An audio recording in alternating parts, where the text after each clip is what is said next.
नमस्कार, total health में आप सभी का स्वागत है। मैं हूं संजीव उपाध्याय। नमस्कार, स्वागत है आपका टोटल हेल्थ में। मैं हूं किरण भारद्वाज। एक स्थिति की कल्पना कीजिए, आप किसी से मिलने जाते हैं, शाम का वक्त है, अंधेरा हो चुका है और जीने में जब आप चढ़ने लगते हैं तो आपको ये मालूम होता है कि वहाँ रोशनी है ही नहीं, बत्ती नहीं। आप स्विच ढूंढते हैं लेकिन बल्ब नहीं जलता। थोड़ी देर में जो मेज़बान है यानी होस्ट है वो उतर के आ जाते हैं और कहते हैं नहीं कोई बात नहीं, यहाँ बल्ब ख़राब है, आप आ जाइए ध्यान से सीढ़ियाँ चढ़कर। आपको अटपटा भी लगता है, अजीब भी लगता है और उसके बाद कुछ देर बाद जब आप आते हैं तो बहुत ज़्यादा अंधेरा हो चुका है और वाकई दीवार पकड़ पकड़ कर आप नीचे उतर कर आए। आपको अजीब लगता है, आपको लगता है ये जो मेज़बान है, ये छोटी सी तो बात है, ये बल्ब बदल क्यों नहीं लेते। सचमुच ऐसा ही होता है। हम अक्सर कुछ चीज़ों के आदी हो जाते हैं और आदी होने के बाद जब वो चीज़ हमारी आदत बन जाती है तो उसे छुड़ाना बड़ा मुश्किल होता है। दुष्यंत कुमार ने कहा भी है कि एक आदत सी बन गई है तू, और आदत कभी नहीं जाती। लेकिन जब गठिया यानी आर्थराइटिस दस्तक देने लगे तो जरूरी नहीं है कि फिर आपको आदत डालनी है उसके साथ, अपने पोस्चर को चेंज करना है या दर्द को सहते रहना है। आपको जाना है विशेषज्ञ के पास। कल वर्ल्ड आर्थराइटिस डे है और आर्थराइटिस के साथ कैसे जीना है, जीवन में किसी तरह की कोई परेशानी ना हो, इलाज कहाँ करवाना है, कैसे करवाना है, बहुत विस्तार से आज हम समझेंगे। और साथ ही ये भी जानेंगे कि अगर जोड़ में कोई विकृति या टेढ़ापन हो जाता है आर्थराइटिस की वजह से, तो उस स्थिति में क्या विकल्प होते हैं, किस तरह से करेक्टिव सर्जरी द्वारा या फिर उस जोड़ को बदलने की बात आती है, क्या कुछ वहाँ किया जा सकता है। और साथ ही ये भी कि जो माना जाता है कि आर्थराइटिस जो है तकरीबन काफ़ी लंबे समय तक चलता है, तो ऐसे में अगर किसी व्यक्ति को आर्थराइटिस रोग हो जाता है तो जीवन में किस तरह के बदलाव करने की ज़रूरत है, जीवन शैली को किस तरह बदलने की ज़रूरत है, खान पान में क्या कुछ बदलाव करना चाहिए या क्या सावधानियां वहां पर रखनी होंगी जिससे स्थिति को कुछ संभाल कर रखा जा सके या फिर उसे बेहतर किया जा सके। और साथ ही ये भी समझेंगे कि जिन लोगों के लिए ये कहा जाता है कि हाई रिस्क ग्रुप में आते हैं, यानी कि उन्हें आर्थराइटिस होने की संभावना सामान्य लोगों की अपेक्षा अधिक है, वो क्या कर सकते हैं। क्या इसे देर में हो इस बात का प्रयास किया जाए या फिर क्या इसे प्रिवेंट भी किया जा सकता है। बहुत सी बातें हैं आर्थराइटिस के बारे में जानने के लिए, तो लेते हैं थोड़ी सी जानकारी और ये समझते हैं कि आर्थराइटिस रोग का प्रभाव किस तरह से जोड़ों में होता है और क्या होता है जब किसी व्यक्ति को आर्थराइटिस रोग हो जाए।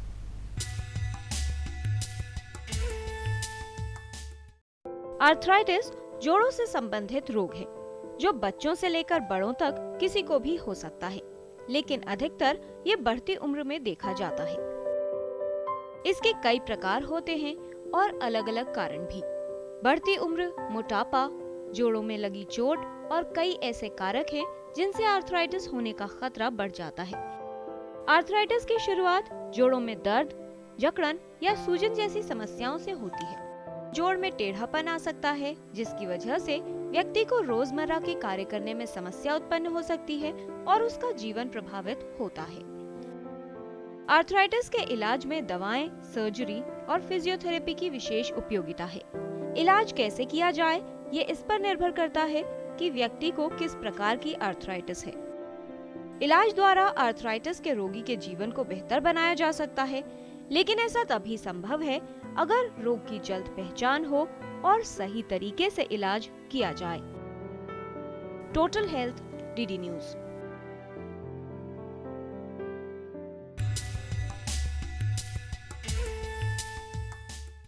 मिर्जा गालिब कहते हैं कि दर्द मिन्नत कशे दवा ना हुआ, मैं ना अच्छा हुआ बुरा ना हुआ।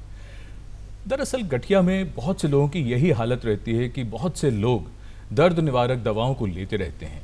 वो ये मानते हैं कि अगर जोड़ थोड़े बहुत ख़राब भी हो रहे हैं, कोई बात नहीं, जीवन ऐसे ही चलता है और उम्र बढ़ने के साथ साथ अब ज़रूरत भी क्या है, जोड़ अगर थोड़े बहुत घिस भी रहे हैं, ख़राब हो रहे हैं, टेढ़ापन आ रहा है, कोई बात नहीं। लेकिन ये सब कुछ करने की ज़रूरत नहीं है, बल्कि समझने की ज़रूरत है कि विशेषज्ञ क्या बताते हैं। तो आइए उन्हीं से पूछते हैं। इस विषय पर विस्तार से जानकारी देने के लिए हमारे साथ स्टूडियो में मौजूद हैं डॉक्टर CS यादव। आप प्रोफेसर हैं department of orthopaedics, all India institute of medical sciences से। नमस्कार। हमारे साथ हैं doctor Uma Kumar, she is professor and head department of rheumatology, all India institute of medical sciences. नमस्कार। We have with us doctor Kartar Singh Dhiman, आप director general, central council for research in Ayurvedic sciences. नमस्कार।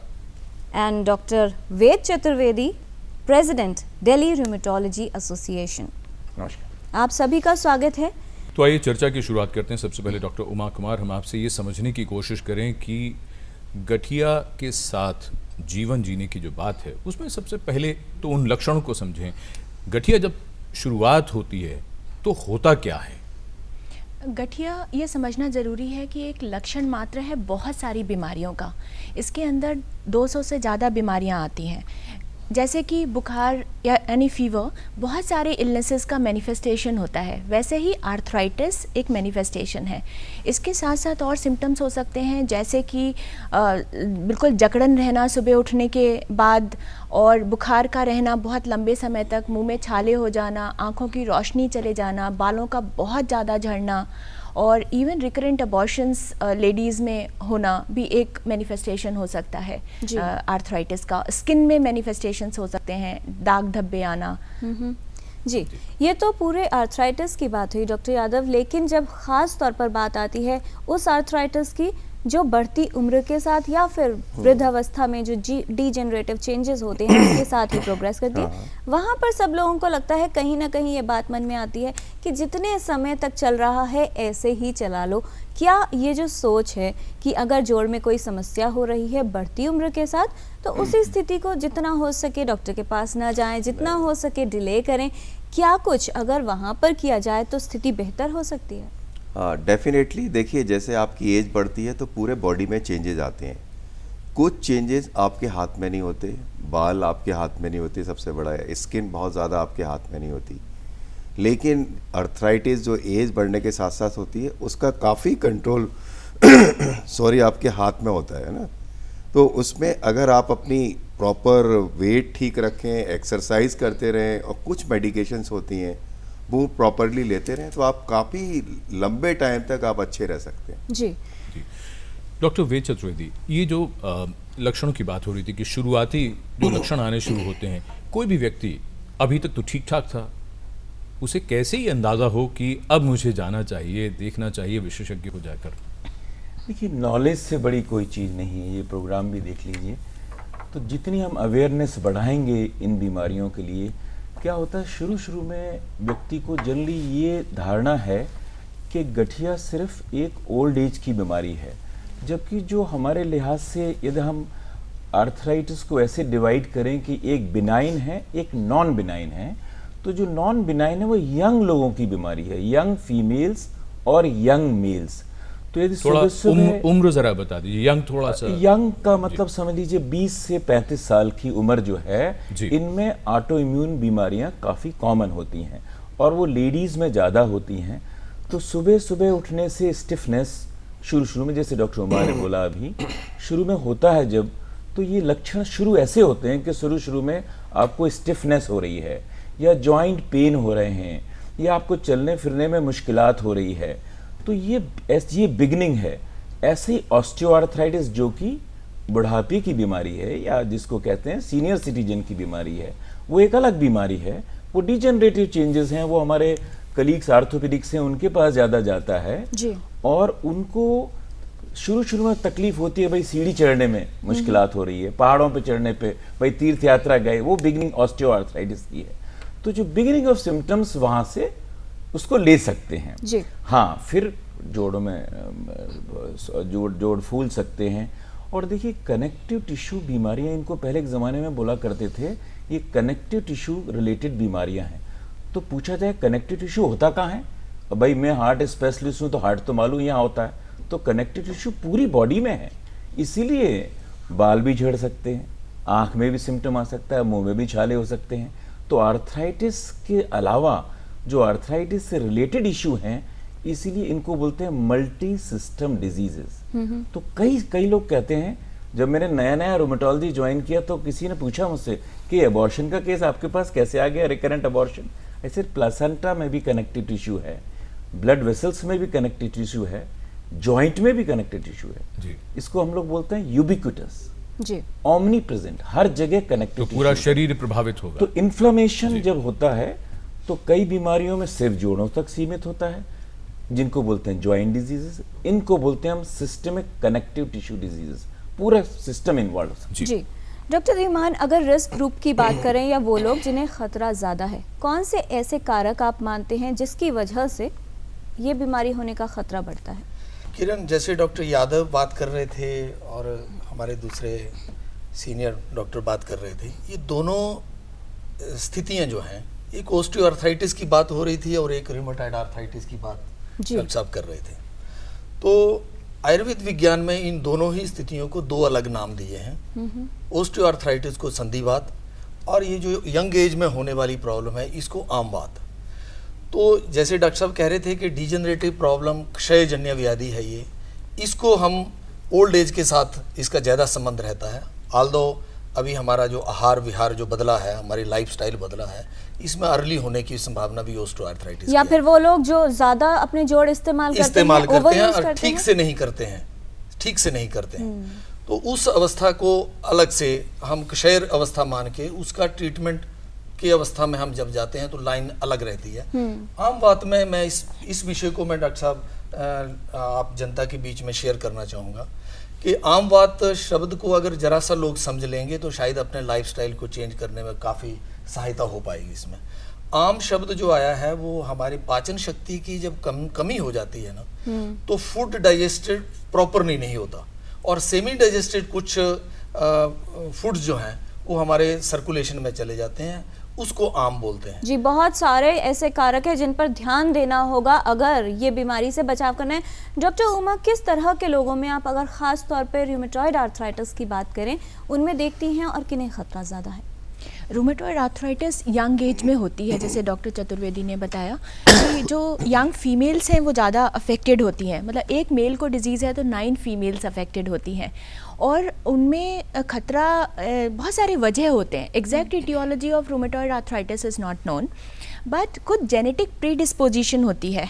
लेकिन जनता public ये ना समझे कि हेरिडिटरी हो गया। जेनेटिक मीन्स प्रीडिस्पोज्ड है। अगर कुछ ऐसे एनवायरमेंटल फैक्टर्स आ जाएं उसके लाइफ में तो डिजीज़ होने की संभावना बढ़ जाती है, जैसे कि smoking is a risk factor for rheumatoid arthritis. और कुछ पॉल्यूटेंट्स वो एसोसिएट किए गए हैं इटियोलॉजी रूमेटॉइड आर्थराइटिस के कारणों से। कुछ हार्मोनल फैक्टर्स हैं जो प्रीडिस्पोज करते हैं ऑटो इम्यूनिटी को, तो वो और ज़्यादा बढ़ा देते हैं रूमेटॉइड आर्थराइटिस होने का खतरा। ये और चर्चा को आगे बढ़ाएं उससे पहले हमारी दर्शक हैं दीपा गुप्ता हैं ग्वालियर से टेलीफोन लाइन पर। दीपा जी, आपका स्वागत, पूछें सवाल। मेरा नाम दीपा गुप्ता है, मेरी उम्र 35 वर्ष है जी। मेरा प्रॉब्लम ये है कि जब मैं चलती हूँ तो मेरे को चलते समय घुटने से आवाज आती है जी, और वो आवाज इतनी आती है कि मुझे आराम से सुनाई देती है जी। तो मुझे ये भी पूछना है कि ये आवाज आने का रीजन क्या है, या मेरे घुटनों में कुछ सीवियर प्रॉब्लम होने वाली है आगे, मुझे इसका जानकारी लेनी है डॉक्टर साहब से। जी। और एक बात और है कि जब मैं बैठ के उठती हूँ तो मेरे घुटने में थोड़ा दर्द महसूस होता है और थोड़ी देर बाद वो सबसाइड हो जाता है।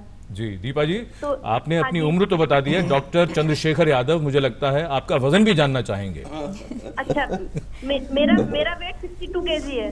62 किलो आपका वजन है। देखिए मैम, ऐसा है अगर कई बार जोड़ों में जो पेन होता है और विद आवाज तो गड़बड़ बात है। इसका मतलब आपकी जो हड्डी के ऊपर एक चिकनाई होती है वो कम हो रही है, और यदि केवल आवाज़ है तो उसके लिए घबराने की ज़रूरत नहीं होनी चाहिए। लेकिन दोनों ही सूरत में आपको घुटने की स्पेशल एक्सरसाइज होती है, बड़ी सिंपल एक्सरसाइज होती है, और उसको नियमित 2 बार करना चाहिए। अगर आप 2 बार ऐसा करेंगी, सुबह 5 मिनट, सुबह शाम को 5 मिनट, तो ये आपकी प्रॉब्लम कम हो जाएगी।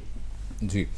और मोहित शर्मा ने भी यही सवाल पूछा था, उनकी भी घुटनों से आवाज़ आती। घुटनों से आवाज़, हमने जब भी आर्थराइटिस पर, जोड़ों पर कार्यक्रम करते हैं तो डॉक्टर चंद्रशेखर, अक्सर लोग ये शिकायत करते हैं कि उनके घुटनों से आवाज़ आती है। एक सवाल ललित नैनानी हैं, ये भारतीय हैं, रहते यहीं हैं लेकिन इस वक्त चीन गए हुए हैं और इनकी उम्र है 27 वर्ष। डॉक्टर चतुर्वेदी, मैं चाहूँगा आप इनके प्रश्न का उत्तर दें। लिख रहे हैं कि 2-3 दिन से मैं यहाँ पर हूँ और मुझे समस्या इस वक्त ये हो रही कि मेरी उंगलियों के जोड़ों में बहुत तेज़ दर्द है और स्किन पर, चमड़ी पर, त्वचा पर थोड़े रैशेस भी हैं और उसमें इचिंग भी है, खुजली भी है। मैं उम्र जानना चाहूँगा। 27 वर्ष के हैं ये। देखिए, यंग एज आर्थराइटिस को जब भी होती है हम उसको हमेशा लेते हैं कि भाई ये सिग्निफिकेंट आर्थराइटिस है, नॉन बिनाइन आर्थराइटिस है, जिसके कि कई कारण हो सकते हैं। और जैसा मैंने बोला कि कनेक्टिव टिश्यूज, जैसे स्किन भी कनेक्टिव टिश्यू है, कि जोड़ों के साथ जब कनेक्टिव टिश्यू इन्वॉल्व होता है तो बीमारियां, वैसे शुरू में बिगनिंग ये कहा जाए तो हम ये सोच सकते हैं, हमारे जहन में आता है कि शायद कोई इन्फेक्शन हो, इन्फेक्शन जैसे गोनोकोकल इन्फेक्शन है, बॉडी में रैश भी होगा, आर्थराइटिस भी होगी, कभी कभी सोरियासिस नाम की एक बीमारी है, सोरियाटिक आर्थराइटिस बोलते हैं, कि आपकी स्किन की बीमारी है और साथ में जॉइंट है। स्किन और जॉइंट का रिश्ता बड़ा कॉमन है और लोग ये समझते हैं कि शायद ये अलग अलग बीमारियां हैं, दोनों प्रायः यदि स्किन और जॉइंट है तो एक ही बीमारी हो सकती है। मैं सिर्फ एक ही चीज़ अपने दर्शक को बताना चाहता हूँ जो चाइना गए हुए हैं, कि एक अच्छे डॉक्टर को जरूर दिखाएं, कोई क्वालिफाइड रूमेटोलॉजिस्ट को, क्योंकि स्किन की जो बीमारियां हैं वो इंस्पेक्शन पे आधारित हैं। यदि उनका फोटोग्राफ होता तो मैं बता सकता था कि ये सोरियासिस का रैश है, कि गोनोकोकल का रैश है, कि और कोई बीमारी की बिगिनिंग है जैसे लूपस है, और कई बीमारियां हैं जिसमें कि स्किन इन्वॉल्व हो जाती है। और ऐसा भी हो सकता है कि चाइना गए, इन्होंने अपना कोई सामान उठाया हो जिसकी वजह से उंगलियां दर्द कर रही हो That is और quite कहीं लग possible. गया। हाँ, अगर क्योंकि skin- अगर ये फर्स्ट टाइम हुआ है जी। तो इसको डिसीज की लाइन से नहीं देखना चाहिए। वो भी- अगर ये उनकी प्रॉब्लम लगातार बनी रहती है जी। और दोनों हाथों में आती है, एकाध किसी उंगली में है, तो ये चाइना वो वियर थोड़ा सा एक्सर्शन की वजह से, वहाँ जाने की skin वजह और rash- उंगली में skin भी है, rashes। दोनों हाथों स्किन में रैश होता है। अनकॉमन है जी। जी। वैसे डॉक्टर साहब बिल्कुल बोले, इसको बोलते हैं अनकस्टम्ड यूज। जी। जैसे मैं बहुत अपनी अटैची को ले जाता था बार बार कॉन्फ्रेंस में जब यंग था, तो मेरे एल्बो में बहुत दर्द हो गया, तो उसको टेनिस एल्बो बोलते हैं। तो मैं अपने ऑर्थोपेडिक सर्जन के पास गया, तो उन्होंने कहा आपको इसलिए हो गया कि आप बहुत ज्यादा कॉन्फ्रेंस में घूमते रहते हैं, तो unaccustomed use of joint. Doctor Uma Kumar, आपसे हम अब ये जानना चाहेंगे कि बात जो लक्षणों की हुई, ये लक्षण जो आपने बताए, डॉक्टर चतुर्वेदी ने बताए, ये लक्षण कॉम्प्लिकेशन में, जटिलताओं में कब बदल जाएंगे? जैसे कि बात हुई कि जितने भी आर्थराइटिस डिसऑर्डर्स होते हैं वो मल्टी सिस्टम होते हैं, उसमें बहुत सारे ऑर्गन्स पे भी अफेक्ट पड़ता है।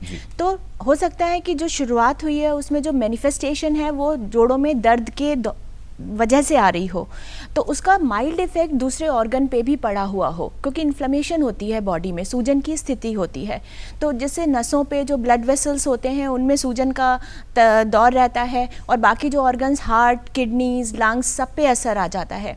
तो अर्ली स्टेजेस में जब डिजीज़ ट्रीट हो जाता है तो संभावना कम होती है ऑर्गन डैमेज की, लेकिन अगर वो सूजन की स्थिति बहुत दिन तक बनी रहती है, इन्फ्लेमेशन की स्टेट, तो सारे ऑर्गन्स में एडवांस्ड डैमेज होती है, जो कि मैनिफेस्ट कर सकती है अर्ली हार्ट अटैक, स्ट्रोक जो कि लकवा की बीमारी होती है, या फिर आंतों पे असर आ जाना, सांस का फूलने लगना जिसे हम इंटरस्टिशियल लंग डिजीज़ बोलते हैं, और भी बहुत सारी तरह की इन्वॉल्वमेंट ऑर्गन्स की हो जाती है। एक चीज़ मैं कहना चाहूँगी जो वो रिलेटेड है प्रीवियस क्वेश्चन से, कि जोड़ों में आवाज़ क्यों आती है, जो कि बहुत ही कॉमन प्रॉब्लम है and people get concerned about it. उसमें होता क्या है कि जो हमारा जॉइंट है उसमें कुछ प्रेशर होता है, जैसे एटमॉस्फेरिक प्रेशर है वैसे जॉइंट में इंट्रा आर्टिकुलर प्रेशर होता है और फ्लूइड होती है वहाँ पे, तो फ्लूइड के जो छोटे छोटे बबल्स हैं वो कोलीज कर जाते हैं, तो एक बड़ा सा बबल बना, उसके बाद जब प्रेशर चेंज हुआ इंट्रा आर्टिकुलर विथ मूवमेंट, जैसे आप अपनी उंगलियाँ क्रैक करते हैं तो आवाज़ आती है, तो वो बबल ब्रेक होता है,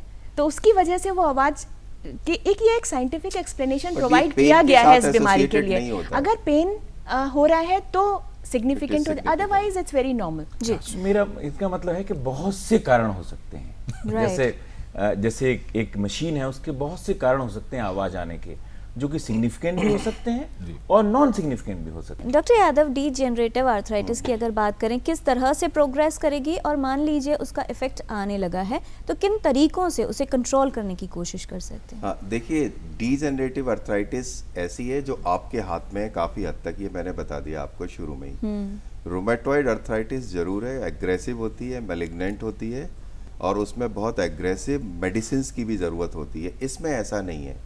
डीजेनरेटिव आर्थराइटिस में सबसे ज़्यादा ये नी को अफेक्ट करती है, और उसके बाद ये हैंड बहुत ज़्यादा यूज़ करते हैं हम लोग, हैंड के जॉइंट्स को अफेक्ट करती है। तो इसका सिंपल फार्मूला है, जॉइंट को ऑप्टिमली यूज़ करो। जो लोग कम यूज़ करते हैं या ज़्यादा यूज़ करते हैं उनको प्रॉब्लम होती है। और मोस्ट इम्पॉर्टेंट थिंग नी के लिए, पूरे दुनिया में कोई डिस्प्यूट नहीं है सर्जन्स में, साइंटिस्ट में, वेट। अगर आप अपना वेट ठीक रखते हैं तो नी आप ठीक रख सकते हैं। फिर एक और इम्पॉर्टेंट चीज़ नी की मैंने मैडम को बताया, ग्वालियर वाली मैडम को, एक बहुत ही इम्पॉर्टेंट एक्सरसाइज होती है, वो आपका नी खराब हो ना हो मैं खुद करता हूँ, उसको जो है 2-4 मिनट इस मसल को स्ट्रेंथनिंग करना है।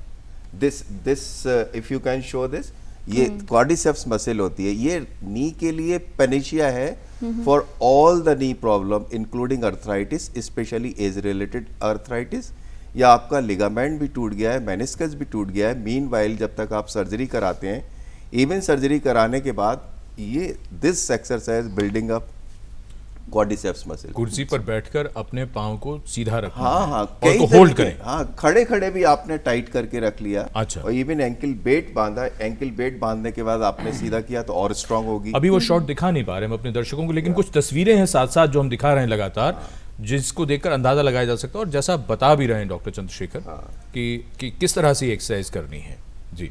तो और एक और इम्पॉर्टेंट चीज, पालती मार के उकड़ू बैठना, जो आप एज वाली अर्थराइटिस की बात करते हैं, बहुत यंगहुड और बचपन में इसको रोकने की ज़रूरत नहीं होती है, लेकिन एक स्टेज ऐसी होती है जब आपको लगता है नहीं अब मैं नीचे बैठता हूँ, इंडियन टॉयलेट यूज़ करता हूँ या पालती मार के बैठता हूँ तो मुझे अब प्रॉब्लम होने लगे। उस समय एक बीच का रास्ता है, वेस्टर्न कंट्रीज में तो कभी नीचे बैठते ही नहीं है वो, एक्सेप्ट एथलीट्स नीचे बैठते हैं एक्टिविटी, तो उस टाइम उन लोगों को अवॉइड करना चाहिए नीचे पालती मार के उकड़ू।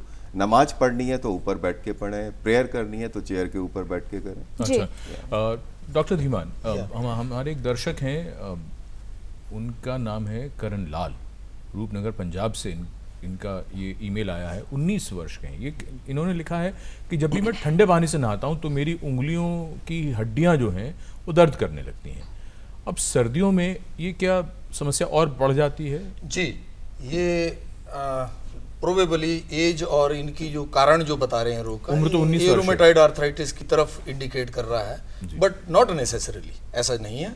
इनको चिकित्सक के पास दिखाना चाहिए और ये एक कारण बन सकता है इसका, इसलिए इनको जब कारण का पता है तो गर्म पानी से नहाना। डॉक्टर चंद्रशेखर यादव बात कर रहे थे डीजनरेटिव प्रॉब्लम की, मैं एक बात ऐड करना चाहूँगा, डॉक्टर साहब ने सारी बात एक्सप्लेन कर दी। जब डीजनरेटिव प्रॉब्लम है तो इसमें रोगी को एक चिकित्सक की सलाह से एक रसायन चिकित्सा चालू कर देनी चाहिए।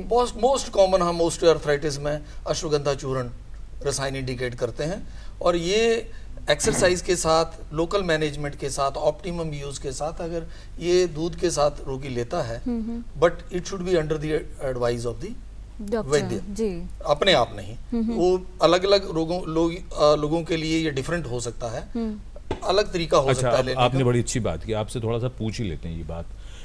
आयुर्वेदिक जो दवाइयाँ हैं उनके बारे में, औषधियों के बारे में ये कहा जाता है कि खा लीजिए, अगर फायदा नहीं करेगी तो नुकसान भी नहीं करेगी। नहीं, ऐसा नहीं है, ऐसा नहीं है।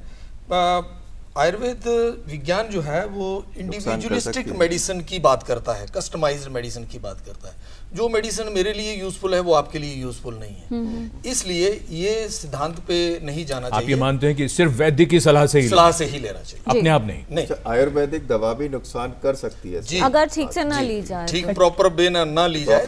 डॉक्टर चतुर्वेदी, क्वालिफाइड डॉक्टर्स की कमी है हमारे आयुर्वेदिक उसमें। यदि क्वालिफाइड हैं तो साइंस सभी एक सी है। मैं हमेशा डॉक्टर साहब से बात कर रहा था, कई लोग पूछते हैं कि भाई ये क्या डिफरेंस है, भाई पेशेंट हूँ मैं तो ठीक होना चाहता हूँ, मुझे कोई ठीक करे।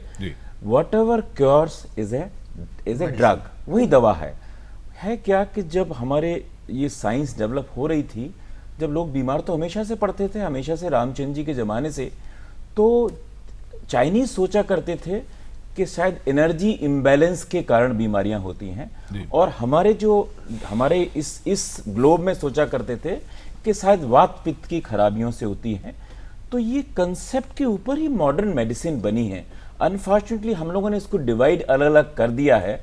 If you really think even modern medicine, I always feel जैसे कि कई दवाइयां थी जिनको हम अपने फार्माकोपिया में ले सकते थे जी, और इसीलिए साइंस अलग नहीं हो हम भी सकती। डॉक्टर चतुर्वेदी यही चाहते थे, कोई इंडियन फिजिक्स और अमेरिकन फिजिक्स अलग नहीं हो सकती। जी। ऐसे मेडिसिन रिमेन्स वन ओनली। और हम भी यही चाहते थे कि लोगों तक संदेश पहुंचे कि उनको दवा खा के ठीक होना है, सीधी सी जी बात हाँ। ये। जी, और चर्चा को आगे बढ़ाएं उससे पहले रुबीना जी हैं उत्तर प्रदेश से फोन लाइन पर। स्वागत आपका, सवाल पूछिए। मेरे पैर में बहुत दर्द होता था, मैंने डॉक्टर को दिखाया, आर्थराइटिस रूमेटॉइड बताया है और उसमें दर्द बहुत होता था, मैंने दवा अब भी बराबर ली है, लेकिन अब मेरे पैर में सब धब्बे आ गए हैं। मैं डॉक्टर साहब से पूछना चाहूंगी इससे क्या होगा, कैसे क्या करे जो ये धब्बे जाए मेरे पैर। उम्र कितनी है आपकी? वो 40 साल। 40 साल है। डॉक्टर उमा, क्या कुछ और आप इनसे जानना चाहेंगी? हम जो चर्चा कर रहे थे पहले कि रूमेटॉइड आर्थराइटिस में बाकी सारी जगहों भी असर आ जाता है, तो ये डॉक्टर को कंसल्ट करें, क्योंकि एक होती है रूमेटॉइड वैस्कुलाइटिस जहाँ पे स्किन पे रैशेस आ जाते हैं, और बाकी और वजह भी हो सकती हैं जो कि रूमेटॉइड आर्थराइटिस से रिलेटेड ना हो, या फिर जो दवा ये ले रही हैं उनसे रिलेटेड हो ये स्किन की प्रॉब्लम। सो इनको इमीडिएटली डॉक्टर को कंसल्ट करना चाहिए। डॉक्टर उमा, जब भी किसी व्यक्ति को सिम्टम्स आने लगते हैं, कम उम्र है, जोड़ों में दर्द शुरू हुआ, व्यक्ति स्पेशलिस्ट के पास गया, कौन सी जांच की जाएगी और फिर ये तय किया जाएगा कि वाकई रूमेटॉइड आर्थराइटिस हो रही है? इसमें एक चीज़ जानना बहुत ज़रूरी है कि जो हमारी रूमेटोलॉजी स्पेशलिटी है उसमें 90 to 95% of the time diagnosis depend करता है बहुत अच्छी नॉलेज पे, क्लिनिकल हिस्ट्री पे और एग्जामिनेशन पे। जो इन्वेस्टिगेशंस हैं वो ओनली 5% रोल प्ले करते हैं। तो डिपेंड करता है कि पेशेंट को उस समय मैनिफेस्टेशन क्या है, वो किस सिम्टम से प्रेजेंट कर रहा है, उसके आधार पे इन्वेस्टिगेशंस डिसाइड होते हैं। और पेशेंट को सेल्फ इन्वेस्टिगेट नहीं करना चाहिए, क्योंकि जो मार्कर्स होते हैं आर्थराइटिस के वो कभी कभी नॉर्मल इंडिविजुअल्स में भी प्रेजेंट हो सकते हैं। और एक चीज़ कहनी बहुत ज़रूरी है कि हर जोड़ का दर्द आर्थराइटिस नहीं होता, ये भी जानना बहुत ज़रूरी है। जी। डॉक्टर चतुर्वेदी, एक बात जो महत्वपूर्ण हो जाती है वो ये कि जब गठिया जो लक्षण आपने बताया वो सब हो गया, उसके बाद दो चीज़ें उसमें सबसे ज़्यादा जो परेशान करती हैं किसी भी व्यक्ति को, वो ये है कि एक तो दर्द, मैनेजिंग पेन, और जो जोड़ों की जो स्टिफनेस है। इन दोनों के साथ अपना डेली रूटीन, दिनचर्या कैसे ठीक रखी जाए, और ख़ास तौर पर अगर हम बात करें नौजवानों की। देखिए, एक ऐसा क्वेश्चन पूछा जिसके बारे में लोग मुझे जानते, मैं ये चीज़ हमेशा बताता हूँ कि देखिए, द वर्ड यूज इज कि दे वैनिश फ्रॉम सोसाइटी। जिनको आर्थराइटिस या गठिया है वो सोसाइटी में अपनी पार्टियों में अवेलेबल नहीं है अपनी बात कहने के लिए। जो हार्ट अटैक का पेशेंट है, इवन कैंसर का पेशेंट है, वो सोसाइटी में पार्टियों में अवेलेबल है अपनी बात कहने के लिए, और यदि अपनी बात कहेगा तो उस पर रिसर्च होगी। ये जो गठिया के पेशेंट्स हैं, आप देख लीजिए, चाहे मेरे घर में किसी को हो जाए तो वो पार्टियों में नहीं रहेगा, वो कहेगा मैं घर में ही रहता हूँ। So literally they vanish from society. Once they vanish from society, जब सुबह सुबह देखिए एक ट्रेजेडी देखिए कि एक यंग लड़की है जो 20-22 साल की, 23 साल की है, उस समय वो शादी होती है, इन लॉज को बड़े एक्सपेक्टेशन होते हैं, हस्बैंड को एक्सपेक्टेशन होते हैं। सुबह सुबह जब आदमी उठता है तो स्टिफनेस है। स्टिफनेस के कारण पहले तो उठने में प्रॉब्लम है। जो भी डेली रूटीन है, ब्रश करने से लेके, कंघी करने से लेके, अपने खुद के अंडरगारमेंट कपड़े बदलने से लेके, आटा मारने से लेके, रोटी तोड़ने से लेके, कोई भी चीज़ लगा लीजिए, क्यों मोबिलिटी के ऊपर हम लोगों ने इतनी रिसर्च नहीं की जितनी कि कार्डियोलॉजी में रिसर्च हुई। और मैं चाहता हूं कि मोबिलिटी के ऊपर रिसर्च हो, क्योंकि इतनी बड़ी समस्या होती है, जो जिसको होती है वो जानता है। हम तो देख लेते हैं, जिसे कहते हैं असहाय की स्थिति हो जाती है कि मुश्किलें इतनी पड़ी कि मुझ पे आसा हो गई, एक हेल्पलेसनेस हो जाती है। तो he just vanish from society. He feels मेरा कोई डॉक्टर भी कुछ नहीं कर सकते। आज यदि आप टेलीफोन सर्वे करें इस कंट्री में और पढ़े लिखे डॉक्टरों से भी पूछिए कि क्या गठिया का इलाज संभव है, तो शायद 100 में से 80 लोग कहें कि गठिया का इलाज संभव नहीं है। जबकि 20 साल की रिसर्च में कई नोबेल प्राइज लोगों को मिले पूरा बेसिक सिस्टम समझने के लिए, जिसको कहते हैं बेसिक इम्यून सिस्टम। जी, अब डॉक्टर उमा, यही बात, अब ये तो वो सिनेरियो जो डॉक्टर चतुर्वेदी ने बड़े खूबसूरती से रख दिया। अब बात ये आ गई कि गठिया तो है, समस्या तो है, अब इलाज क्या होगा? जब भी दवाइयों की बात आती है तो बहुत से लोग पेन किलर्स पर या फिर बहुत महंगी दवाइयों की भी बात आ जाती है, बायोलॉजिकल एजेंट्स की बात आती है। थोड़ा सा हमको इस बारे में थोड़ा सा please enlighten us on this. गठिया की जो लोग परेशान होते हैं वो सबसे ज़्यादा सोचते हैं कि उनको दर्द ज़्यादा हो रहा है, तो वो पेन किलर लेना शुरू कर देते हैं। तो यहाँ पे एक बात कहनी बहुत ज़रूरी है कि पेन किलर सिम्टोमेटिक ट्रीटमेंट है, वो गठिया को ठीक नहीं करता। जैसे कि पैरासीटामोल बुखार को कम कर देती है लेकिन रोग का इलाज नहीं है। तो इसीलिए मैं एक चीज़ हमेशा कहती हूँ कि pain killers are plain killers, तो वो तो नहीं लेने चाहिए। दूसरी चीज़, जहाँ तक दवाओं की बात है, वहाँ पे कुछ स्पेशलाइज्ड मेडिसिन होते हैं आर्थराइटिस के लिए, जिन्हें हम कहते हैं disease modifying anti rheumatic drugs, जिसमें कुछ ओरल मेडिसिन होते हैं जो अफोर्डेबल होते हैं, दूसरे हैं जो बहुत महंगे होते हैं बायोलॉजिकल एजेंट्स। तो यहाँ पे बायोलॉजिकल एजेंट्स जो है, it always remains the second line treatment for arthritis patients. They can not be given as a first line कि मरीज गया, आर्थराइटिस है, और there is so much of pharmacological pharma company pressure on the doctors to prescribe these medicines, so one should not succumb to it. महंगी भी है, मरीज का भी उतना लाभ नहीं है। नहीं, मैं ये तो नहीं कहूँगी लाभ नहीं है, they are very good medicine, लेकिन कहते हैं ना कि जब दवा एक प्रॉपर डोज में, प्रॉपर इंडिकेशन में यूज की जाए तो इट इज मेडिसिन, लेकिन अगर अदरवाइज यूज की जाए तो दैट बिकम्स पॉइजन। सो इसीलिए ये बहुत जरूरी है कि इन दवाओं का जुडिशियस यूज हो, not over the counter line. बहुत अच्छा बात बोला डॉक्टर साहब ने कि जुडिशियस यूज। तो कोई भी दवा को ये ना माना जाए कि ये महंगा है या सस्ता है। सबसे पहले सस्ती दवा यूज की जाए, कॉमन दवा यूज की जाए, बट कुछ परसेंटेज हो सकता है 0.5% पेशेंट ऐसे हों जो कि किसी दवा को रिस्पॉन्ड नहीं कर रहे, जैसे स्टेम सेल ट्रांसप्लांट। ना स्टेम सेल ट्रांसप्लांट बड़ा कॉस्टली अफेयर है, बट यूज होता है एक पर्टिकुलर बीमारी के लिए। ऐसा ही बायोलॉजिक्स है। हमें आर्मी हॉस्पिटल में था उस समय, 99-2000 की बात है, सबसे पहले बायोलॉजिक्स हमने यूज करना शुरू किया। तो हमारे कलीग्स काफ़ी कहा करते थे हमारे बारे में कि आप बहुत ज़्यादा बायोलॉजिक्स यूज़ करते हैं। हमने कही बहुत ज़्यादा नहीं यूज़ करते, 200 पेशेंट यदि आते हैं डेली तो एक आध पेशेंट को यूज़ करने की संभावना बनी रहती है। वो जो स्टोरी शुरू हुई थी, और ये सब इंडियंस को मालूम होना चाहिए कि एक इंडियन डॉक्टर ही था, उनका नाम था Ravindra Maini, he is called tiny Maini, he is from Charing Cross hospital London. उन्होंने सबसे पहला पेपर पब्लिश किया था बायोलॉजिक्स के लेके। बायोलॉजिक्स के अगेंस्ट में एक ही चीज है जो हम सब रूमेटोलॉजिस्ट बात करते हैं कि वो महंगी है। किसी तरह यदि इनको सस्ती बनाया जाए तो साइंस के लिए एक बहुत बड़ा स्टेप है। साइंस एक पहले दवाइयाँ थी, उसके ऊपर एक और दवा ऐड की गई जो कि इफेक्टिव हैं, बट अनफॉर्चुनेटली बहुत कॉस्टली है। डॉक्टर चतुर्वेदी, इन दोनों के बीच में एक और जो चीज़ थी वो थी स्टेरॉयड के बारे में हमने बात नहीं की, वो भी बात करते हैं। एक दर्शक हैं हमारे, राकेश तिवारी हैं जबलपुर से, पहले ज़रा उनका सवाल सुन लेते हैं। तो राकेश जी, क्या सवाल है आपका?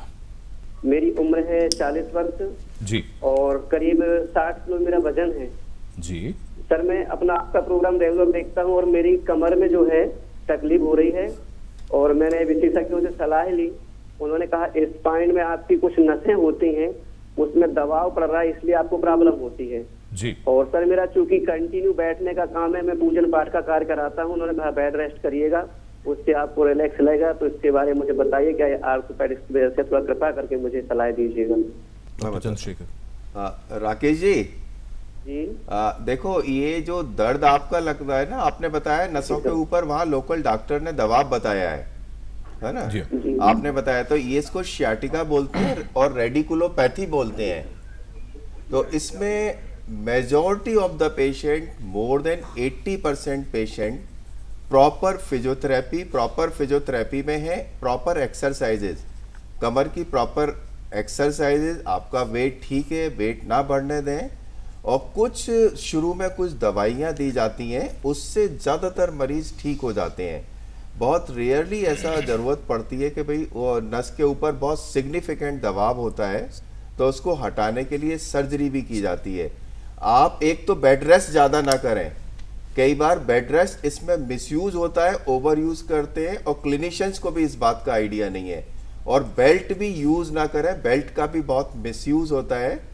अगर एक्यूट फेज आपकी ओवर हो गई है तो आप अपने को कॉन्फिडेंट रहें, बोल्ड रहें, एक्टिव रखें, बस स्पेशल एक्सरसाइज पहले वॉक करने जाया करो। वॉक करके कोई भी आप एक्सरसाइज करेंगे तो उसका हमेशा ज़्यादा फायदा होता है जब आपकी बॉडी वार्म होती है, तो आप बिल्कुल ठीक हो जाएंगे, घबराने की बात नहीं। एक चीज ऐड करना चाहूंगा, स्पेशली एक बीमारी होती है जिसको कि मैं बोलता हूं स्पाइनल आर्थराइटिस, और हमारी करंट मेडिकल प्रैक्टिस है उसको बोलते हैं स्पॉन्डाइलोआर्थ्रोपैथी। एक जोड़ है उसके अंदर में, स्पाइन में, यदि वो पेशेंट आराम करेगा तो अकड़ जाएगा। तो जैसे भी कोई भी ऐसा पेशेंट आता है तो मैं हमेशा पूछता हूं, क्या आप जब रात में सोते हैं तो आपकी क्या कमर अकड़ जाती है? ये दर्द बिल्कुल प्रोलैप्स डिस्क से अलग है। यदि प्रोलैप्स डिस्क वाला जब आदमी, तो इसका इलाज इसका इलाज अभी नया इलाज जो है जिसके बारे में बात चल रही है, कुछ ऐसी दवाइयां हैं जिनको कि हम डिसीज मॉडिफिकेशन कहते हैं, और कुछ बायोलॉजिक्स, दोनों दवाइयां दी जा सकती हैं। बट बेसिक डिफरेंस दोनों में बहुत बड़ा है। जनरल पब्लिक को मालूम होना चाहिए कि जब प्रोलैप्स डिस्क है, जब आप चलेंगे फिरेंगे तो दर्द होगा, और इसमें जब आराम करेंगे तो अकड़ जाएगा, और जब चलेंगे फिरेंगे तो ठीक होगा। डॉक्टर उमा, स्टेरॉइड्स की हम लोग बात कर रहे थे, बहुत आम है स्टेरॉइड्स का इस्तेमाल, खास तौर पर इस स्थिति में, तो क्या कुछ उसका उपयोग हो सकता है या लाभ है? स्टेरॉइड्स गठिया का इलाज नहीं है, क्योर नहीं है, लेकिन स्टेरॉइड्स बहुत इम्पॉर्टेंट दवा है और उसके बहुत डेफिनेट इंडिकेशंस हैं हर तरह के आर्थराइटिस में। और स्टेरॉइड्स लाइफ सेविंग भी होते हैं इन सर्टेन सिचुएशंस जहाँ पे बहुत लार्ज डोजेस में पेशेंट्स को दिए जाते हैं। लेकिन हम जो कॉमनली रूमेटॉइड आर्थराइटिस की बात करें तो उसमें अगर दिए जाते हैं तो बहुत शॉर्ट पीरियड के लिए दिए जाते हैं, कुछ वीक्स के लिए दिए जाते हैं, बहुत ज़्यादा लंबे समय तक नहीं दिए जाते, क्योंकि उनके जो साइड इफ़ेक्ट्स हैं वो बहुत ज़्यादा होते हैं, जैसे कि डायबिटीज़ का हो जाना, ऑस्टियोपोरोसिस हो जाती है, आई साइट चली जाती है कैटरैक्ट की वजह से, और भी बहुत सारे साइड इफ़ेक्ट्स होते हैं। बहुत सावधानी रखनी होगी अगर ये चल रहा है। डॉक्टर यादव, मान लीजिए जोड़ पर प्रभाव हो गया, जोड़ टेढ़ा हो गया, क्या कुछ करेक्टिव सर्जरीज द्वारा क्या विकल्प हो सकते हैं? और सर्जरी के साथ लोगों को बहुत सा लगता है कि इसके बाद इससे क्या उम्मीद रखें, क्या कहना चाहेंगे? डेफिनेटली एक हद तक बहुत ज़्यादा अगर जोड़ खराब हो गए, आपने सारा ट्रीटमेंट किया, फिजियोथेरेपी किया, गठिया है तो रोमेटोलॉजी की दवाई खाते हुए, हम लोग बहुत से हमारे पास केस डॉक्टर उमाई भेजती हैं कि भाई अब तो जोड़ खराब हो गया, इसको जॉइंट रिप्लेसमेंट की ज़रूरत है। लेकिन इसमें यही है कि जब आपको लगता है आपकी डेली लाइफ बहुत ख़राब हो गई है, ऑलमोस्ट डेली आप पेन किलर पर हैं, जॉइंट बहुत ज़्यादा डिफॉर्म्ड हो गए हैं, तो उस स्टेज में स्पेशली नी ख़राब होता है, नी और हिप जॉइंट, यही ऐसे दो इम्पॉर्टेंट जॉइंट हैं जिसमें जॉइंट रिप्लेसमेंट सबसे ज़्यादा सक्सेसफुल है, और दुनिया में सबसे ज़्यादा surgery knee and hip joint replacement की होती है, क्योंकि ये बहुत ज़्यादा सक्सेसफुल है। लेकिन करना जब चाहिए जब क्वालिटी ऑफ लाइफ बहुत ख़राब हो, और it should be done by dedicated and trend orthopaedic surgeon. ये आम ऑर्थोपेडिक सर्जन का बात नहीं है। और जहाँ तक प्रोस्थेसिस का सवाल है, प्रोस्थेसिस कोई भी हो ये ज़्यादा मैटर नहीं करना चाहिए, सही सेंटर होना चाहिए, सही आदमी होना चाहिए करने वाला। दो बात को लास्ट रिसोर्ट है डॉक्टर चंद्रशेखर। इसमें एक और बात, बहुत से लोगों के मन में ये भी बात आएगी कि एक बार अगर सर्जरी करा ली तो क्या रोग से मुक्ति मिल जाएगी, या सर्जरी के बाद भी दवाएं चलती रहेंगी? हाँ, नहीं, अगर गठिया है तो फिर तो गठिया की दवा तो चलती रहेगी, गठिया की दवा साथ चलती रहेगी। अगर ये जॉइंट बदला गया है एज वाली अर्थराइटिस की वजह से और केवल नी की प्रॉब्लम थी उनको या हिप की प्रॉब्लम थी, तो फिर दवाइयां बंद हो जाएंगी। जी, एक बात और पेन किलर के बारे में एक लाइन जरूर बोलना चाहूंगा, क्योंकि आपका प्रोग्राम बहुत पॉपुलर है और ये लोग ले ना सोच लें कि एक बहुत अच्छी बात जो कहता हूं कि एक बहुत कम मात्रा में और कम उसमें लिया जाए और डॉक्टर के सुपरविजन में लिया जाए तो अमृत है, नहीं तो स्टेरॉइड जहर है। जिसने फिलिप हेंच ने जब डिस्कवर किया था स्टेरॉइड तो उनको नोबेल प्राइज मिला था। आज भी स्टेरॉइड एक बहुत अच्छी दवा है यदि कम मात्रा में और डॉक्टर के सुपरविजन में ली जाए जी। ऐसा ही पेन किलर्स के बारे में बताना चाहता हूं, क्योंकि डॉक्टर साहब ने बोला था कि पेन किलर्स भी कई जगहों के लिए अमृत के समान है यदि आप जुडिशियस यूज करेंगे और डॉक्टर के सुपरविजन में करेंगे। यदि आप इनजुडिशियस यूज करेंगे तो सही में जहर हो सकता है जी। और फिलहाल अनिल जी हैं फोन लाइन पर अल्मोड़ा से। अनिल साहब, क्या जानना चाह रहे हैं? मैम नमस्कार। जी नमस्कार। मैडम ऐसा है, हमारी माँ की उम्र है 70 साल जी, 70 है, तो चलने फिरने में ऐसा होता है उनके बैठती है तो वो बैठ जाती है तो उठने में दर्द होती है। तो ये किस वजह से हो रहा होगा? डॉक्टर को दिखाया तो डॉक्टर ने यूरिक एसिड बताया। जी। तो मैं ये जानना चाहता हूँ, इसमें कोई कह रहा था अर्थराइटिस होता है, पता नहीं, अब हमको तो ऐसा पता नहीं है, डॉक्टर का पता। तो अब ये किस वजह से होता होगा दर्द, ये जरा बता देंगे आप? जी, उम्र 70 वर्ष इनकी उम्र है। क्या बताना चाहेंगे? नी का ही है ना? उठने में दर्द रहता है, जब ये उठते बैठते हैं तो जैसा उठ नहीं पाते। हाँ, जैसा कि हम प्रोग्राम के दौरान भी बात कर रहे हैं कि कुछ डीजेनरेटिव आर्थराइटिस होते हैं, जॉइंट्स भी डीजेनरेट करते हैं उम्र के साथ साथ, तो उसकी वजह से ये दर्दें शुरू हो जाती हैं। इसे हम ऑस्टियो आर्थराइटिस कहते हैं। तो मोस्ट लाइकली ऑस्टियो आर्थराइटिस ही लगता है, लेकिन एक बार डॉक्टर की सलाह ज़रूर लेनी चाहिए, क्योंकि बाकी की सारी बीमारियां भी ऐसा नहीं है कि उस उम्र में नहीं हो सकती हैं। जो हम कहते रहते हैं कि किसी भी उम्र में किसी को भी सीरियस प्रकार का गठिया हो सकता है, विशेषज्ञ को दिखाना बहुत जरूरी है। डॉक्टर धीमान, मैं इससे पहले आप कुछ पूछें, डॉक्टर वेद चतुर्वेदी जी ने अपनी बात यहाँ से खत्म की थी, मैं जरा से ऐड करना चाहूँगा। राकेश तिवारी जी ने बात करी थी अपनी पीठ की तकलीफ को लेके।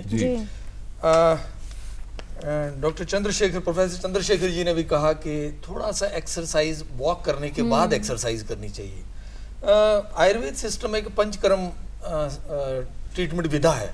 अच्छा, उसमें अगर वो अपने एक्सरसाइज के साथ अगर स्नेहन और स्वेदन की एक प्रक्रिया है, जिसमें हम लोकल मैसाज गर्म तेल से करके उसके बाद फर्मेंटेशन करते हैं। It can be steam and it can be poultice exercise, वो अपना स्वेदन फर्मेंटेशन, वो ऐसे रोगियों को बहुत ही लाभकारी होता है। उनको ये ऑप्शन जरूर, ये दर्द में भी और अगर स्वेलिंग है तब भी, ये दोनों चीजों को कम करती है। जी डॉक्टर धीमान, एक और हमारे पास एक ईमेल आया था, मैं चाहता था आप उसे भी शामिल कर लें जी अपने जवाब में। ये प्रेम कुमार हैं, 38 वर्ष के हैं, वजन 55 किलो है, पटियाला पंजाब से हैं जी। इनका RF फैक्टर पॉजिटिव है और इनको दर्द भी होता है और अकड़न भी होती है, और ये कलाई में और गर्दन में ज्यादा है। तो एक तो ये चाहते हैं कि क्या ये सूजन वगैरह ठीक हो सकती है, थोड़ा सा आप भी बताएं। और दूसरा वो जो हिस्सा है वो मैं चाहूंगा डॉक्टर उमा कुमार से पूछ लूंगा। जी, ये ठीक हो सकता है, इनको काफी राहत इससे मिल सकती है। थोड़ा सा इनको अपना लाइफस्टाइल चेंज करना होगा, खान पान में बहुत नियमित और एक निश्चित व्यायाम इनको करना है, जो कि बहुत अधिक भी ना हो और बिल्कुल सेडेंटरी भी ना हो जाए ये। और तीसरा, ये अपनी आयुर्वेद चिकित्सक से सलाह लें, तो इनको पंचकर्म जो है वो इनको भी बहुत ही अच्छा फायदा जो है वो दे सकती है। आज आप लोगों ने दर्शकों के सामने बड़ी मुश्किल खड़ी कर दी है। डॉक्टर चतुर्वेदी बार बार कह रहे हैं जुडिशियस यूज, और आप कह रहे हैं ना ज्यादा हो ना कम हो, बड़ा मुश्किल सा। देखिए 5000 साल पहले कह दिया कि निश्चिलता यानी सेडेंटरी लाइफस्टाइल एंड अति योग, अगर एक्सरसाइज का या फिजिकल एक्टिविटी का एक्सेस हो जाता है, खासकर एथलीट्स वगैरह तो सुन रहे होंगे तो उनको क्या लगेगा? Common principle of health will remain same. Like I said, Indian physics and American physics अलग नहीं हो सकती, तो वो उसके लिए कोई पद्धति अलग नहीं हो सकती। कोई कहे कि क्या होम्योपैथी में कहा गया है कि साहब मैं आराम करूं, नहीं, वो basic principle of health will remain. जो शुरू से कहा गया है कि अभी किसी भी चीज की खराब होती है। डॉक्टर उमा, इन्होंने कहा था कि RF फैक्टर इनका पॉजिटिव है, इन्होंने पूछा है कि क्या वो नेगेटिव भी हो सकता है? हाँ, रूमेटॉइड आर्थराइटिस में रूमेटॉइड फैक्टर नेगेटिव भी हो सकता है, जिसे हम सीरो नेगेटिव रूमेटॉइड आर्थराइटिस कह देते हैं, या फिर आर्थराइटिस की वजह कुछ और हो सकती है। जैसे अगर रूमेटॉइड फैक्टर नेगेटिव हो गया और दूसरा टेस्ट होता है एंटी-CCP एंटीबॉडी, अगर वो नेगेटिव आ रहा है तो हमें और बाकी के ऑटो इम्यून मार्कर्स देखने होते हैं और कंडीशंस को देखने के लिए कि जहाँ कि वो प्रेजेंट सिर्फ आर्थराइटिस की तरह कर रहा है एट फर्स्ट टाइम, बाद में जाके और मैनिफेस्टेशंस आ जाए। अगर RF फैक्टर पॉजिटिव आ गया तो क्या गठिया होगा ही होगा, आर्थराइटिस होगा ही होगा? नहीं, अगर पेशेंट को सिम्टम्स है, अगर सिम्टम्स है और आर्थराइटिस है पेशेंट को, रूमेटॉइड फैक्टर पॉजिटिव आ रहा है, तो इसका मतलब पेशेंट को रूमेटॉइड आर्थराइटिस की प्रॉब्लम है। लेकिन अगर कोई नॉर्मल इंडिविजुअल है, उसको सिर्फ जोड़ों का थोड़ा मोड़ा दर्द है जो कभी कभार होता है, और रूमेटॉइड फैक्टर का टेस्ट उसने कराया, वो पॉजिटिव आ गया, जो इन्फ्लेमेटरी मार्कर्स होते हैं जो हम कुछ कराते हैं जैसे ESR है, CRP है, वो नॉर्मल आ गया, तो इस मरीज को हम बिल्कुल नहीं कहेंगे कि गठिया की प्रॉब्लम है। जोड़ों का दर्द की वजह कुछ और हो सकती है। दूसरा, जैसे आपने कहा कि ट्रीटमेंट से ठीक होने की बात, ये ठीक हो सकते हैं, नहीं, गठिया बिल्कुल ठीक हो सकता है। और 70 to 80% केसेस में जो ट्रेडिशनल जो मेडिसिन हैं हमारे अवेलेबल, डीमार्ट्स जिन्हें बोलते हैं, उनसे रिस्पॉन्स आ जाता है। बाकी के जो बचे हुए पेशेंट्स हैं उनमें सेकेंड लाइन थेरेपी दी जाती है। तो जो आर्थराइटिस का पेशेंट है वो बिल्कुल जैसे डायबिटीज़ का पेशेंट ब्लड शुगर कंट्रोल होने से ठीक रह सकता है, वैसे आर्थराइटिस का पेशेंट दवाएं लेते हुए बिल्कुल नॉर्मल लाइफ लीड कर सकता है। Normal means normal. Doctor Chaturvedi, लिखा रहता है arthritis is treatable provided you go to a qualified doctor. यदि आप क्वालिफाइड, जैसे गायनेकोलॉजिस्ट, यदि आप गायनी की बीमारी गायनेकोलॉजिस्ट के पास जाते हैं, यदि आपको आर्थराइटिस की बीमारी है तो रूमेटोलॉजिस्ट है, आर्थोपेडिक सर्जन्स हैं हमारे जो इस क्षेत्र में काम करते हैं, क्वालिफाइड। इस समाज के लिए इतना जरूर जानना चाहिए, जैसा कि दर्शक लोग लिखते हैं कि यदि ओल्ड एज में है तो प्रॉब्ली ऑस्टियोआर्थराइटिस होगी, यंग फीमेल्स है और आर्थराइटिस हाथ की है, हाथ के जोड़ों की, तो वो रूमेटॉइड आर्थराइटिस होगी। और यदि यंग मेल है और उसको कमर में दर्द होता है जो कि बहुत ज्यादा बढ़ जाता है जब वो आराम करता है, तो उसको स्पॉन्डाइलोआर्थ्रोपैथी या जिसको मैं वर्ड बोलता हूँ स्पाइनल आर्थराइटिस होगी। लेकिन आप विशेषज्ञ की बात कर रहे हैं, रूमेटोलॉजिस्ट देश में काफी कम है। ये देखिए 50,000 मेडिकल स्टूडेंट हैं। नाउ मैं एसोसिएशन की बात करूंगा, 50,000 मेडिकल स्टूडेंट इस देश के रूमेटोलॉजी नहीं सीख रहे हैं, जो कि बहुत सारे मेडिकल कॉलेज में MBBS लेवल के ऊपर नहीं पढ़ाई जाती। हम लोग भी जब मेडिकल स्टूडेंट थे, फिर मैं MD करने लगा, फिर मैंने DM किया। जब तक मैंने DM नहीं कर लिया, मुझे नहीं मालूम था ज़्यादा रोमेटोलॉजी के बारे में। मेरी सबसे गुजारिश ये है, चाहे वो सामाजिक नेता हो, चाहे ब्यूरोक्रेट्स हैं, कि कम से कम एक मेडिकल कॉलेज में एक रोमेटोलॉजिस्ट की शुरुआत की जाए। बहुत ज़रूरी है, प्रयास करने होंगे। डॉक्टर उमा, जल्दी से ये ज़रूर बता दीजिए कि जब भी जोड़ों की समस्या आती है और अगर हार्ट डिजीज़ जैसी बात की जाए तो वहाँ सबको लगता है कि ये एक इमरजेंसी है, इसका ट्रीटमेंट उतना अग्रेसिव होना चाहिए। क्या जोड़ों से संबंधित समस्या और ख़ास तौर पर आर्थराइटिस क्या एक इमरजेंसी हो सकती है? कौन सी स्थितियाँ होंगी? बिल्कुल, आर्थराइटिस में भी इमरजेंसी हो सकते हैं। जैसे कि मैंने बात किया कि जिनको रूमेटॉइड आर्थराइटिस है या कोई भी आर्थराइटिस है, उनमें हार्ट अटैक होने का खतरा बढ़ जाता है और उनका जो लाइफ स्पैन है इन मरीजों का 10 साल कम हो जाता है नॉर्मल इंडिविजुअल के मुकाबले। स्ट्रोक का खतरा बढ़ जाता है। हो सकता है जब वी से रूमेटॉइड वैस्कुलाइटिस या दूसरे कंडीशंस में वैस्कुलाइटिस हो जाती है, उसमें सडन लॉस ऑफ विजन, ठीक ठाक बैठे हुए हैं, अचानक से रोशनी चली गई आँख की, दैट्स एन इमरजेंसी। पेशेंट बिल्कुल ठीक ठाक है और अचानक से सांस फूलनी शुरू हो गई, तो कहते हैं पल्मोनरी थ्रोम्बोएम्बोलिज्म हो गया। वो एक कंडीशन होती है, एंटीफॉस्फोलिपिड एंटीबॉडी सिंड्रोम। तो बहुत सारे इमरजेंसीज होते हैं रूमेटोलॉजिकल डिसऑर्डर्स में। तो ये सिंपल प्रॉब्लम्स नहीं हैं जिनको कम करके आंका जाए। जी, और एक दर्शक हैं पुणे से, चंद्रशेखर जी टेलीफोन लाइन पर। चंद्रशेखर जी, सवाल पूछिए। हेलो जी, चंद्रशेखर जी सवाल पूछें। जी जी, मैं चंद्रशेखर बोल रहा हूँ पुणे से। हाँ जी। मेरा उम्र 35 वर्ष है जी। जब मेरी उम्र 12 से 15 वर्ष की थी, तब से मुझे रूमेटॉइड आर्थराइटिस का सिम्टम्स था। अच्छा। तो डॉक्टर ने मुझे कुछ सलाह किया था, तब पहले मैं एलोपैथिक का काफी दवाई वगैरह दिया, मुझे कुछ परमानेंट सोल्यूशन इसका मिला नहीं, फिर मैंने उसको बंद कर दिया। जी। फिर कुछ समय बाद मैंने जो है होम्योपैथिक का स्टार्ट किया। फिर उन्होंने कुछ अवॉइड करने के लिए बोला था, जैसे राजमा खाने के लिए, चावल खाने के लिए, कॉफी पीने के लिए, या फिर कच्चा प्याज वगैरह खाने के लिए उन्होंने मेरे को अवॉइड करने के लिए बोला। ठीक है। तो फिर मैंने तुरंत उसका जो है लेना बंद कर दिया है। तो इसके बाद जो है मेरे को इतना तो फर्क पड़ा कि कोई प्रॉब्लम तो नहीं होता था, घुटने वगैरह में दर्द नहीं होता था, हाथ की उंगलियां वगैरह स्वलन हो जाती थी काफी मुझे। जी, तो अब क्या तो काफी कम हो गया। लेकिन ये मेरे को पता करना है कि ये कुछ समय के बाद ये परमानेंट सोल्यूशन हो इसका कुछ है क्या, जिसकी वजह से मतलब मुझे बाद में प्रॉब्लम ना हो? नहीं, चंद्रशेखर जी को प्रॉब्लम हुई है 15 साल की उम्र से। So we call it juvenile idiopathic arthritis, जो कि काफी मिमिक करती है रूमेटॉइड आर्थराइटिस को। एलोपैथी की और उसके बाद फिर होम्योपैथी कर रहे हैं। होम्योपैथी पे और देखिए दही चावल और प्याज वगैरह नहीं खा रहे हैं। जो इन्होंने बात की एलोपैथिक मेडिसिन, तो बहुत सारे लोग आर्थराइटिस होने की वजह से एलोपैथिक डॉक्टर्स के पास जाते हैं। जो प्रॉब्लम्स है जो हम देखते हैं वो ये है कि जो ड्रग्स हैं वो ऑप्टिमम क्वांटिटी में यूज़ नहीं किए जाते, उनके डोजेस बहुत कम होते हैं, जिससे कि वो रिस्पॉन्ड नहीं करते और पेशेंट ये सोचता है कि हम इतनी सारी दवाएं इतने सारे समय से खा रहे हैं फिर भी हमें कोई आराम नहीं मिला, तो ये सब कुछ बेकार है। लेकिन इसकी वजह ये होती है है कि उन दवाओं का प्रॉपर इस्तेमाल उस पर्टिकुलर पेशेंट में नहीं किया गया होता है। तो मैं ये बिल्कुल नहीं मानूंगी कि सारे मरीजों में ये दवा लेने के बाद भी बीमारी बनी रह सकती है। तो और दूसरा ये कि हाँ, इसका इलाज उम्र चलता है। जुवेनाइल इडियोपैथिक आर्थराइटिस में दवाएं उम्र भर तक चलती हैं। ये हो सकता है कि दवाओं के नंबर कम हो जाएं,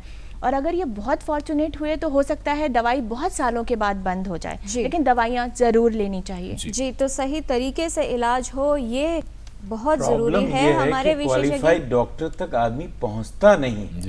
मैं आपको पूछूं, आपके जितने दर्शक हैं उनसे पूछिए, क्या वो कभी रूमेटोलॉजिस्ट के पास गए हैं?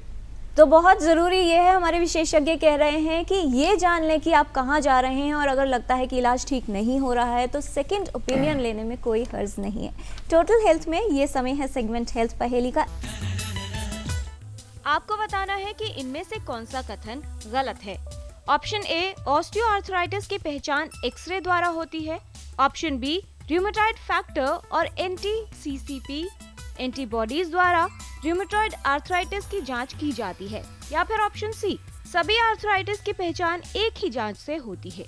आप अपने जवाब हमें 2 हफ्तों तक भेज सकते हैं। हमारा पता है total health, DD news, room number 505, tower B, Doordarshan Bhavan, Mandi house, Copernicus Marg, New Delhi 110001, या ईमेल कर सकते हैं totalhealth@ddnews@gmail.com पर।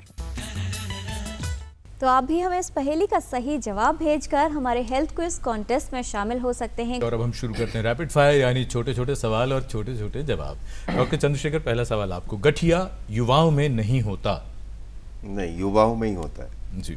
डॉक्टर उमा, गठिया से सिर्फ जोड़ प्रभावित होते हैं? गलत। गठिया का असर बाकी के ऑर्गन्स पे भी पड़ता है। डॉक्टर दीवान, अगर पारिवारिक इतिहास हो तभी गठिया होने की संभावना होगी, वरना नहीं? ऐसा नहीं है। डॉक्टर चतुर्वेदी, शारीरिक श्रम करने वालों को गठिया रोग नहीं होता है? हो सकता है। डॉक्टर चंद्रशेखर, जोड़ पर चोट लगे तो बाद में गठिया हो सकता है? नहीं, ऐसा नहीं है जी। डॉक्टर उमा, अगर कम उम्र में गठिया शुरू हो जाए तो उम्र बढ़ने के साथ ठीक हो जाएगा? नहीं, बिल्कुल गलत। डॉक्टर धीमान, मोटापे से ऑस्टियोआर्थराइटिस का खतरा बढ़ता है? जी, बिल्कुल सत्य है। डॉक्टर चतुर्वेदी, क्या गठिया रोग संक्रामक यानी इन्फेक्शियस हो सकता है? हो सकता है। डॉक्टर चंद्रशेखर, गठिया से खराब हुए जोड़ सर्जरी से ही ठीक किए जा सकते हैं? नहीं, पहले तो दवाइयाँ खानी चाहिए, कोशिश करना चाहिए जोड़ ना बदलना पड़े, लेकिन जो जोड़ बहुत खराब हो जाते हैं, सर्जरी बहुत सक्सेसफुल सर्जरी होती है। डॉक्टर उमा, गठिया में NSAID से क्या लाभ होता है? कुछ सर्कमस्टेंसेस में सिम्टोमेटिक रिलीफ मिलता है, बट वो अल्टीमेट ट्रीटमेंट नहीं है। डॉक्टर धीमान, गठिया में सिकाई से ज्यादा फायदा होगा या दवाई से? दोनों का सम्यक प्रयोग होना चाहिए इसमें। डॉक्टर चतुर्वेदी, उंगलियां चटकाने से जोड़ खराब होते हैं, आर्थराइटिस का खतरा बढ़ता है? ऐसा नहीं है, उंगलियां चटकाने से बस, बट ये एक बैड हैबिट कही जाएगी। डॉक्टर चंद्रशेखर, जोड़ खराब होने की शुरुआत तब होती है जब उनसे आवाज आने लगे? नहीं, ऐसा नहीं। डॉक्टर उमा, अगर रोगी को स्टेरॉइड्स दी जा रही हैं ट्रीटमेंट के लिए तो क्या सावधानी रखनी होगी? स्टेरॉइड्स डॉक्टर के सुपरविजन में लेनी चाहिए, जिससे कि उसकी डोज और ड्यूरेशन डिसाइड की जा सके। डॉक्टर धीमान, सर्दियों में गठिया क्यों ज्यादा परेशान करता है? क्योंकि वात रोग से होता है और ठंड से वात बढ़ता है, इसलिए सर्दियों में इसकी समस्या बढ़ती है। डॉक्टर चतुर्वेदी, रूमेटॉइड आर्थराइटिस का इलाज जीवन भर चलता है? ये बात एक पेशेंट को इस तरह ना बोला जाए, ये बोला जाए कि लॉन्ग टर्म चलता है, जैसे ब्लड प्रेशर, डायबिटीज का लॉन्ग टर्म इलाज है जी। और अब हम चाहेंगे कि आप चलते चलते वो जिसे कहते हैं ज्ञान के मोती थोड़े से लुटाएं। डॉक्टर चतुर्वेदी, आपसे शुरू करते हैं। क्या अर्ली डिटेक्शन और अर्ली ट्रीटमेंट से गठिया से मुक्ति मिल सकती है? गठिया हो या हार्ट अटैक हो या कोई और बीमारी हो, जब भी अर्ली डिटेक्शन किया जाएगा तो जोड़ के डैमेज का खतरा कम रहेगा। जब शुरू में बीमारी होती है तभी रूमेटोलॉजिस्ट के पास जाते हैं लोग, और जब बहुत एडवांस हो जाती है तो सर्जरी की जरूरत पड़ती है। जी। डॉक्टर धीमान, सर्दियां आ रही हैं, गठिया के रोगी क्या सावधानी रखें? गर्म पानी से नहाएं। गठिया के रोगी मालिश का जरूर प्रयोग करें, तेल शरीर पे जरूर लगाएं और जोड़ों पे जरूर लगाएं, और जोड़ों की सिकाई जरूर करें और गर्म कपड़े पहन के रखें। डॉक्टर उमा, गठिया रोगी की जीवन शैली कैसी होनी चाहिए? बहुत ही नियंत्रित होनी चाहिए, आम आदमी की तरह। और मैं कहना चाहूँगी they should move to improve, activity level होना चाहिए। They should use their joint, not misuse their joint. इस जोड़ों का इस्तेमाल करें जी प्रॉपर तरीके से, और डॉक्टर के सलाह पर दवाइयाँ लगातार लेते रहें और पॉजिटिव रहें। और डॉक्टर यादव, आखिरी संदेश आपसे, सर्जरी और दवाई ही काफ़ी है गठिया के रोगी के लिए, क्योंकि बीमारी तो उम्र भर चलनी है? नहीं, फिर एक्सरसाइज बहुत ज़्यादा ज़रूरी है। अपने को फिट रखिए, और विंटर में स्पेशली बहुत एक्सरसाइज की ज़रूरत होती है। इस तमाम जानकारी के लिए आप सभी का धन्यवाद। हमारे खास विशेषज्ञ जो हमारे साथ इस डिस्कशन में शामिल हुए। बहुत ज़रूरी है कि गठिया रोग का इलाज सही तरीके से किया जाए और सही विशेषज्ञ के पास आप जाएं, और ख़ास तौर पर जोड़ों का सही इस्तेमाल करें, जिससे आपके जोड़ सही रहें और लंबे समय तक चलते रहें। विशेषज्ञों से बात करके हमेशा जो एहसास आता है वो कुछ राहत इंदौरी के इस शेर की तरह है। जुगनुओं ने फिर अंधेरों से लड़ाई जीत ली, चांद सूरज घर के रोशनदान में रखे रहे। अगले सप्ताह मैं और किरण जब लौटेंगे टोटल हेल्थ में, तो हम बात करेंगे, जैसा हम सब जानते हैं कि मिशन इंद्रधनुष जो राष्ट्रीय टीकाकरण का कार्यक्रम है उसका दूसरा चरण शुरू हो चुका है। तो अगले सप्ताह इसी विषय पर बात होगी। तब तक के लिए नमस्कार।